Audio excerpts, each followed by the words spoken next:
Fala aí, galera, você está no canal Imposto de Renda Sem Frescura, o canal que mais cresce, é a comunidade que mais cresce, e hoje o vídeo é sobre o projeto #Pergunta Sem Frescura. Você deixa suas dúvidas no comentário e nós transformamos em um vídeo para você. E vamos logo à primeira pergunta para não ficar de enrolação. Enfim, aluguei o imóvel sem declarar há 3 anos. Por exemplo, como farei a declaração ano que vem ou como farei para ficar regularizado a partir de 2026? Bom, para ficar regularizado, você teria que voltar esses 3 anos e fazer o Carnê-Leão, se obrigado estiver. Como eu sempre falo aqui nos vídeos, você que recebe dinheiro de outra pessoa física na prestação de serviço ou no aluguel ou recebe rendimentos do exterior, Carnê-Leão, é obrigatório. E qual o segundo ponto? Recebeu acima de 2.259. Hoje a faixa está em 5.000, mas você está falando dos 3 últimos anos. Então nós estamos falando 2025, 24 e 23. Você recebeu esses anos todinho. Ah não, está abaixo.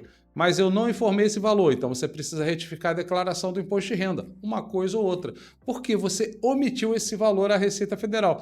Ah, Murilo, mas eu não quero fazer isso. É um risco que você vai correr. Você precisa medir e ver se esse risco vale a pena ou não. Aí é uma decisão sua.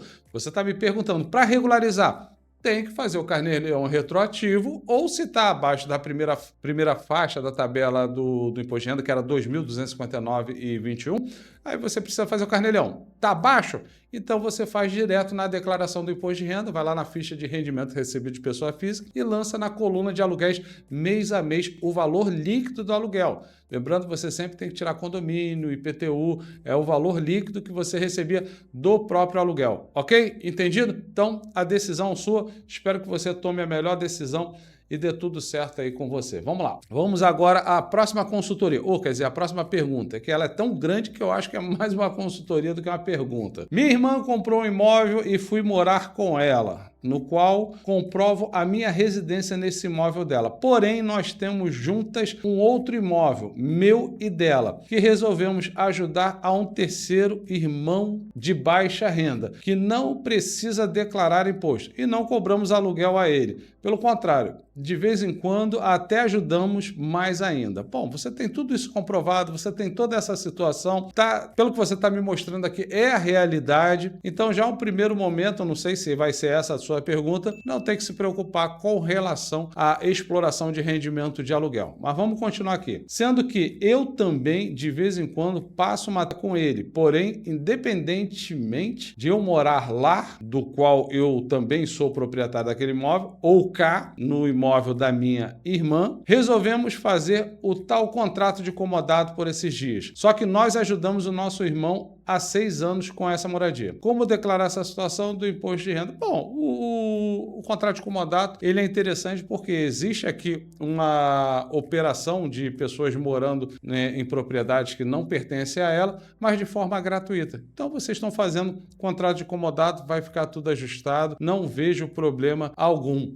Só, de fato, como eu falei anteriormente, aqui parece de fato ser a realidade de vocês. Quando é feito dessa forma, não há uma intenção de fato de explorar o rendimento de aluguel naquele imóvel, não tem o porquê de se preocupar. A lei complementar, ela fala sobre o valor de referência e, de fato, esse tipo de situação poderia ser cobrado, mas já existe uma iniciativa do Senado para justamente entender quando é uma moradia gratuita, é de graça, não tem dinheiro nessa operação, então o comodato ele seria um documento suficiente para comprovar que não tem rendimento e não tem o porquê o governo cobrar imposto sobre essas questões. Mas interessante vocês terem regularizado logo o comodato, porque aí fica todo mundo tranquilo, fica todo mundo em paz nesse sentido. Sou CLT, já faço a declaração de imposto de renda todo ano. Faço um extra entre Uber, iFood, de bike, faço mais ou menos R$1.000 por mês. Tem que pôr na declaração? Sim, com certeza, porque é um rendimento tributável. Você não fica obrigado a fazer o Carnê-Leão, porque está muito abaixo do valor. Hoje nós estamos falando de R$5.000, que é a primeira faixa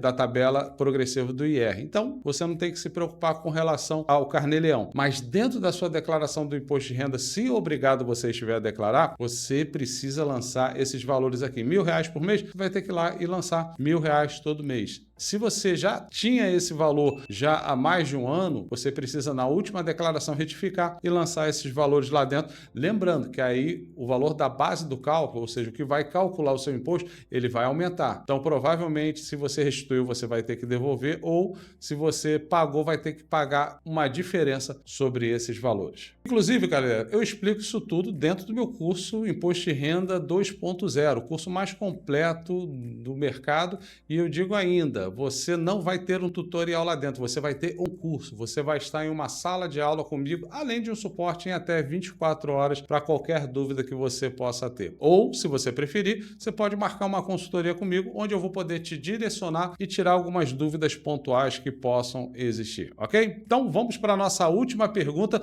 mas, galera, antes de ir para a última pergunta aqui, dá o teu joinha aí, deixa nos comentários se ainda tem alguma dúvida e compartilha, porque da mesma forma que está sendo importante para você, vai ser importante para outras pessoas e torna esse vídeo relevante, ok? Imóvel residencial tem alíquota diferente de imóvel comercial? Para cada imóvel tem uma alíquota tributária diferente? Não, não, não. Talvez você esteja fazendo uma confusão com a reforma tributária. Nós vamos ter duas situações diferentes: aluguéis por temporada e aluguéis fixos. Aluguéis por temporada é abaixo de 90 dias. Passou de 90 dias, são aluguéis fixos. Então, o fator de redução para aluguel de temporada é de 40%. A alíquota vai ficar, então, em 16,8%. Já de fixo, é de 70%. A alíquota vai ficar em 8,4%. O IVA está sendo calculado pelos especialistas em 28%. Então, você tem a redução de 70% para aluguel fixo e de 40% para aluguéis de temporada. Feito isso, são as duas alíquotas que vão coexistir. Aí você precisa fazer conta e saber se você tem muito faturamento e a sua atividade é por temporada, interessante abrir uma empresa, porque para essa atividade existe um KNAI que permite ao Simples Nacional. Já se você tem fixo, aí tem que fazer conta, porque nesse caso não permite ao Simples Nacional, que é a exploração de rendimentos de imóveis próprios, de aluguel de imóveis próprios. Então, você poderia abrir uma empresa sim, mas teria que ser tributado pelo lucro presumido. E aí são duas situações à parte que é importante você fazer um estudo para aí sim tomar a melhor decisão e ver o que você vai fazer. Então, as duas alíquotas que existem é de temporada e fixo. Aí depende de qual forma você explora o seu imóvel, o seu rendimento de aluguel do seu imóvel, ok? Galera, esse é mais um vídeo para você que está aqui com a gente. Você deixa suas dúvidas no comentário com a hashtag Pergunta Sem Frescura e nós pegamos a sua pergunta e transformamos ela em um vídeo para você, ok? Até a próxima. Valeu, galera!